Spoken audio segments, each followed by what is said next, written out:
ரசூலுல்லாஹ்வுடைய வாழ்க்கையிலே கஷ்டம் இருந்துச்சு, துன்பம் இருந்துச்சு.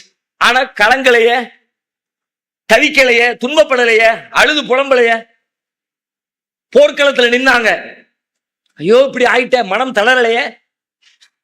எல்லா இடங்களையும் சிக்கல் இருந்துச்சு. குடும்ப சிக்கலும் இருந்துச்சு, சமூக சிக்கலும் இருந்துச்சு, விமர்சன சிக்கலும் இருந்துச்சு, எல்லாம் இருந்துச்சு, எதிரிகளின் சிக்கலும் இருந்துச்சு. ஆனா ரசூலுல்லாஹ்வுடைய வாழ்க்கையில எங்கேயாவது எதையாவது பார்த்து இப்படி உட்கார்ந்துட்டாங்க ரசூலுல்லாஹ்னு ஒரு நிகழ்ச்சி உங்களால சொல்ல முடியுமா? எல்லாத்தையும் லெப்ட் ஹேண்ட்ல டீல் பண்ணாங்களா இல்லையா ரசூலுல்லாஹ்?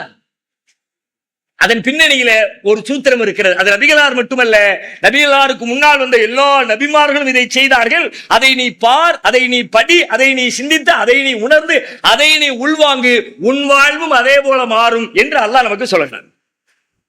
அது என்ன சூத்திரம்? வேற ஒண்ணுமே இல்லை, ரொம்ப சிம்பிளான சூத்திரம் தான். நம்ம பல நேரங்கள்ல ஒரு துன்பம் வந்த உடனே அந்த துன்பத்துக்காக நாம் அலட்டுவது ஏன் என்று கேட்டால், அதற்கு பின்னால் ஒரு இன்பம் ஒளிந்திருக்கிறது. அதற்கு பின்னால் வர இருக்கிற இன்பம் குறித்த தெளிவும் ஞானமும் நமக்கு இல்லாத காரணத்தினால் நாம் இந்த துன்பத்திற்காக அலற்றுகிறோம். வாழ்க்கையில் உள்ள துன்பங்கள் எந்த துன்பமா இருக்கட்டும்,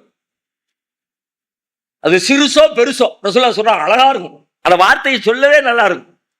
மா யுஸீபுல் முஸ்லிம மின் நஸபின் வலா வஸபின் வலா ஹம்மின் வலா ஹுஸ்னின் வலா அதன் ஹத்தா ஷௌகத யுஷாக்குஹா இல்லா கஃபரல்லாஹு பிஹா ஹதாயா. ஒரு முஸ்லிமை வந்து அடைகிற எதுவாயினும்,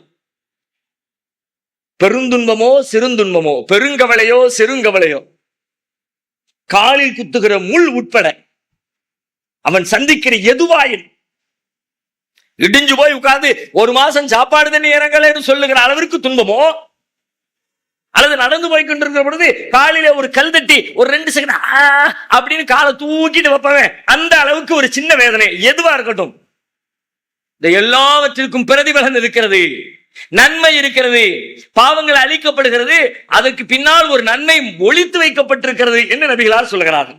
எது இருந்தாலும் உன் வாழ்க்கையில துன்பம் வந்துச்சா அது உள்ளுக்குள்ள ஒரு இன்பம் இருக்குன்னு அர்த்தம்.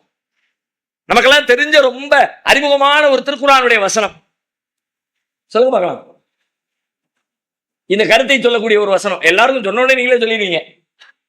இருந்தாலும் சொல்லுங்க பாப்போம். வேற வேற வேற வேற வேற இன்ன மகள் உஸ்ரி யுஸ்ரா, இன்ன மகள் உஸ்ரி யுஸ்ரா தெரியும் தானே? சிரமத்தோடு லேசு இருக்கிறது. துன்பம் மட்டும் தனியா கிடையவே கிடையாது. அது ஒரு ஜோடி. ஜோடினா என்ன? 2 பக்கம் உள்ளதுன்னு அர்த்தம்.